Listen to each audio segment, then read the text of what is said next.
Сімвалічна, што ў якасці гаспадара навуковай падзеі выступае мемарыяльны комплекс «Брэсцкая крэпасць-герой». Сёння, дарэчы, ён адзначае 49-й дзень нараджэння. Як даніна павагі ў складанні кветак да вечнага агню. Далей пасяджэнне, галоўная тэма якога – захаванне гістарычнай памяці аб падзеях Вялікай Айчыннай і Другой сусветнай вайны. Те сведения, те архивные документы, которые хранятся в музейных архивах. При изучении этой темы музейными работниками, учеными, учителями, студентами по различным направлениям, эта тема очень актуальна, очень интересна. Сярод удзельнікаў канферэнцыі амаль паўсотні навукоўцаў, гісторыкаў, аспірантаў, прадстаўнікоў музейнай супольнасці Беларусі. Прадстаўнікі Расіі і Украіны прымаюць удзел дыстанцыйна. Свой уклад унесла эпідсітуацыя. Акрамя дакладу у праграме канферэнцыі выстава з раритетными экземплярами филателии. Имеются буквально раритетные вещи.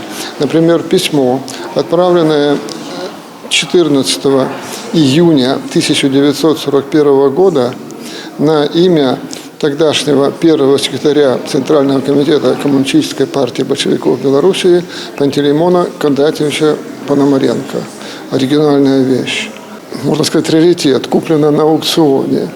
Имеются конверты довоенные 1939 года с марками наклеенными и погашенными. Памяць заўсёды трэба захоўваць. Шкада, што мы гэта пачалі рабіць у многіх выпадках вельмі позна. Пашлі з гэтага свету на той свет, пашлі людзі, якія былі непасрэднымі удзельнікамі той вайны, якія пражылі в акупацыі, в партызанах, на фронтах вайны.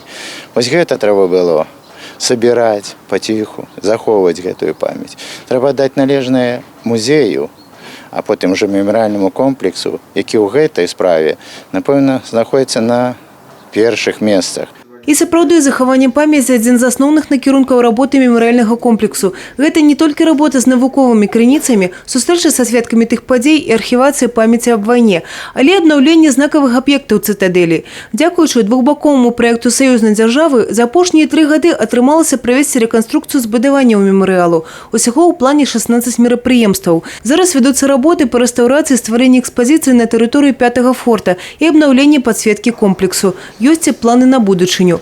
Меня пригласили поучаствовать в форуме регионов, даже выступить на пленарном заседании форума.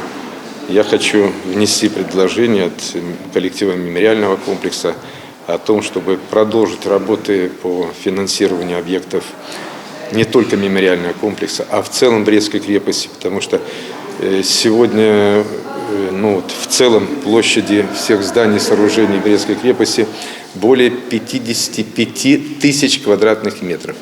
Мы задействуем сегодня только 29 тысяч. Адна з ідэй стварэння на тэрыторыі мемарыялу адукацыйнага модуля для моладзі, для таго, каб не толькі захаваць, але і перадаваць гісторыю.